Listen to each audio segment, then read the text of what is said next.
Good morning friends. आप सभी का हमारे यूट्यूब चैनल पर स्वागत है। शुरू करते हैं आज का करंट अफेयर। सबसे पहले हम डे की तरफ चलेंगे। तो पहला डे है हमारा ग्लोबल विंड डे, वैश्विक पवन दिवस। ये आपका 15 जून को मनाया जाता है। 15 ही जून को एक और डे मनाया जाता है, विश्व बुजुर्ग दुर्व्यवहार जागरूकता दिवस, world Elder abuse awareness day. ये भी आपका 15 जून को सेलिब्रेट किया जाता है। 16 जून को आपका अंतर्राष्ट्रीय पारिवारिक प्रेषण दिवस, international day of family remittances के रूप में मनाया जाता है। क्वेश्चन की तरफ बढ़ते हैं। पहला क्वेश्चन है आपका, योग को समर्पित मोबाइल ऐप नमस्ते योग किस मंत्रालय द्वारा लॉन्च किया गया है? तो इसका जो सही आंसर हो जाएगा आयुष मंत्रालय। अभी आने वाले 21 जून को योगा डे सेलिब्रेट किया जाना है। उससे पहले एक कार्यक्रम किया गया था जिसमें नमस्ते योगा ऐप के नाम से एक मोबाइल ऐप लॉन्च किया गया था। आयुष मंत्रालय के राज्य मंत्री है आपके श्रीपद येसो नाइक। ये नाम भी आपने याद रखना है। आगे बढ़ते हैं। दूसरा क्वेश्चन है हमारा, संयुक्त राष्ट्र महासभा ने व्यापार और विकास पर संयुक्त राष्ट्र सम्मेलन के नए महासचिव के रूप में किसे नियुक्त किया गया है? तो इसका सही आंसर है आपका रेबेका ग्रिंसपन। इनको जो है हाल ही में United nation conference on trade and development के महासचिव के रूप में नियुक्त किया गया है। United nation conference on trade and development की अगर हम बात करें, इसका हेडक्वार्टर है जिनेवा में, स्विट्ज़रलैंड। इसकी स्थापना हुई आपकी 30 दिसंबर 1964 में।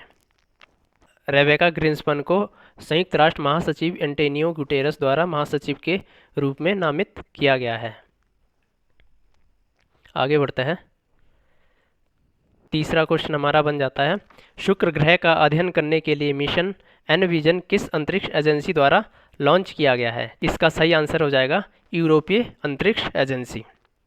यूरोपियन स्पेस एजेंसी नासा की मदद से एनविजन नाम से शुक्र के लिए एक मिशन लॉन्च करेगी 2030 में। हाल ही में नासा द्वारा भी जो है शुक्र ग्रह के लिए 2 मिशन प्रपोज किए गए हैं। एक है आपका da Vinci,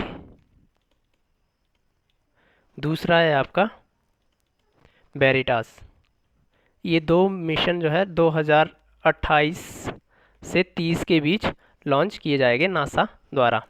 European space agency की अगर हम बात करें, इसका हेडक्वार्टर है पेरिस, फ्रांस में। इसकी स्थापना हुई 30 मई 1975 को। इसके जो सीईओ है जोहान डिट्रिच बॉर्नर इसके सीईओ हैं।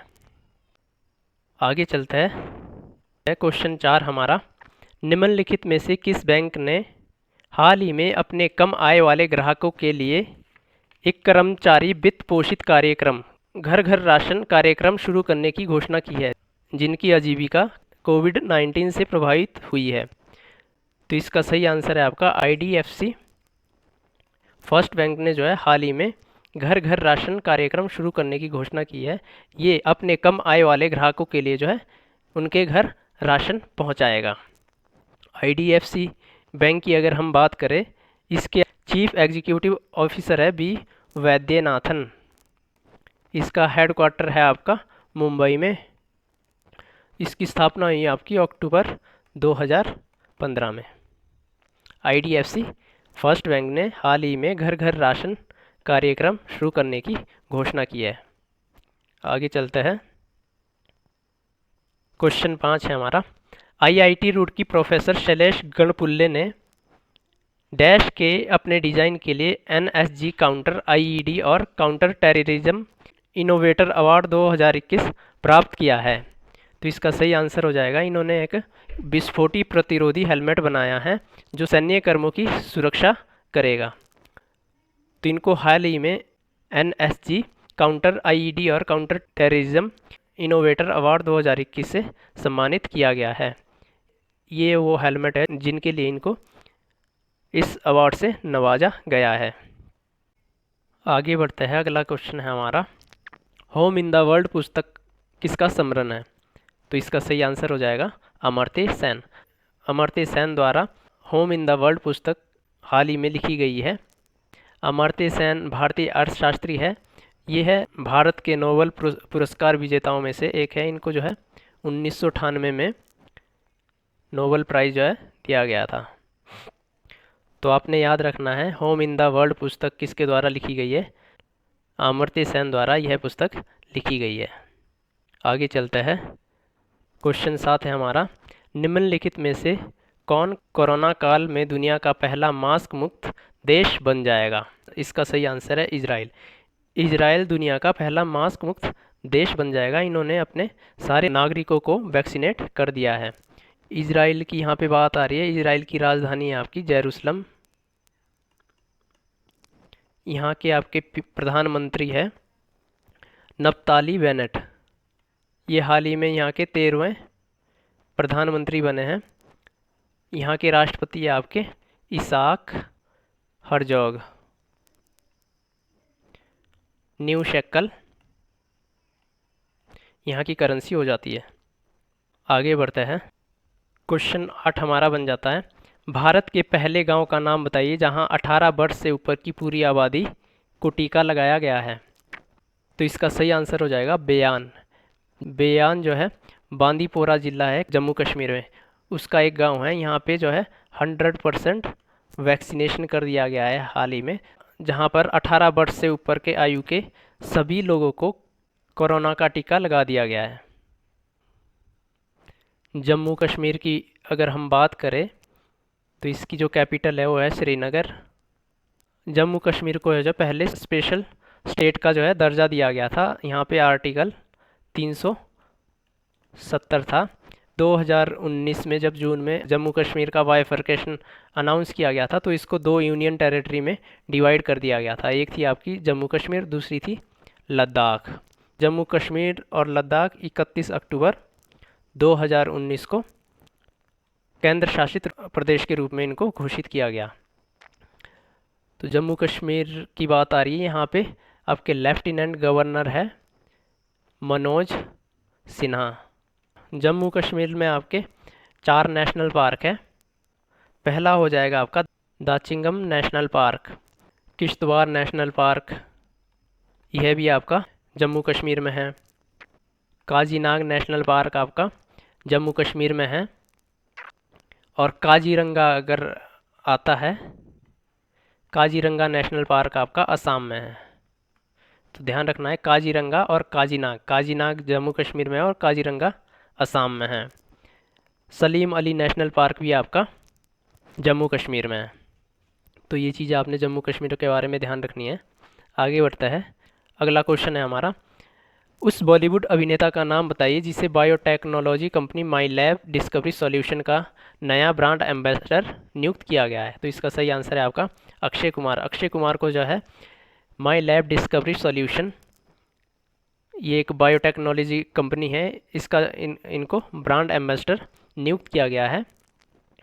माई डिस्कवरी लैब सॉल्यूशन ने हाल ही में एक कोविड टेस्ट करने के लिए एक किट बनाई थी, कोविसेल्फ, जिसमें आप अपने घर में अपना कोविड का टेस्ट कर सकते हैं। तो ये किट किसके द्वारा बनाई गई थी? माई लैब डिस्कवरी सॉल्यूशन, ये आपकी पुणे में है। आज का लास्ट क्वेश्चन है हमारा, निम्नलिखित में से किसने मुसलमानों के लिए चीन के निरोध शिविरों पर रिपोर्टिंग के लिए अंतर्राष्ट्रीय रिपोर्टिंग श्रेणी में पुलित्जर पुरस्कार 2021 जीता है? Megha Rajagopalan, Alison Killing, Christo Buschek, इन तीनों ने अंतर्राष्ट्रीय रिपोर्टिंग श्रेणी में पुलित्जर पुरस्कार जीत लिया है। मेघा राजगोपालन इंडियन अमेरिकन है, तो ये इम्पोर्टेंट हो जाता है। हाल ही में अभी जो है पुलित्जर पुरस्कार के 105वें संस्करण के विजेताओं की घोषणा कर दी है। पुलित्जर पुरस्कार के बारे में आपको बता देते हैं, ये जो है 1917 से शुरू किया गया है जोसेफ पुलित्जर के याद में। ये कोलंबिया यूनिवर्सिटी द्वारा दिया जाता है। यह आपके पत्रकारिता, साहित्य और संगीत के क्षेत्र में दिया जाता है। तो आपने इसका एडिशन याद रखना है, ये कौन सा संस्करण था? 105वां संस्करण था। तो इसकी आप अगर लिस्ट हम देखें, कुछ इम्पोर्टेंट है, जैसे आपके यहाँ पे इंटरनेशनल रिपोर्टिंग के लिए Megha Rajagopalan, Alison Killing, Christo Buschek को दिया गया है। क्रिटिसिज्म के लिए Wesley Morris of New York Times के लिए दिया गया है। पब्लिक सर्विस के लिए न्यूयॉर्क टाइम्स को दिया गया है। आगे जो है ब्रेकिंग न्यूज़ फोटोग्राफी के क्षेत्र में अगर देखें हम, photography staff of associate press के लिए जो है दिया गया है। फिक्शन आपका इम्पोर्टेंट हो जाता है। फिक्शन में जो आपके लुइस एड्रिक को दिया गया है द नाइट वॉचमैन के लिए। ड्रामा के क्षेत्र में देखिए अगर हम, तो टोरी हॉल को जो है द हॉट विंग किंग के लिए दिया गया है। म्यूजिक में आपका जो है तान्या लियोन को दिया गया है स्ट्राइड के लिए, ये याद रखना है आपने। स्पेशल साइटेशन आपका इम्पोर्टेंट हो जाता है, पूछा जा सकता है। डरनेला फ्रेजियर को दिया गया है, ये एक टीनेजर है। इन्होंने एक वीडियो शूट किया था जॉर्ज फ्लॉयड का। जॉर्ज फ्लॉयड की जो है पुलिस कस्टडी में मृत्यु हो गई थी, तो उसके लिए इनको जो है पुरस्कार दिया गया है। तो आज का करंट अफेयर्स सेशन यहीं पे समाप्त होता है। Thanks for watching this video.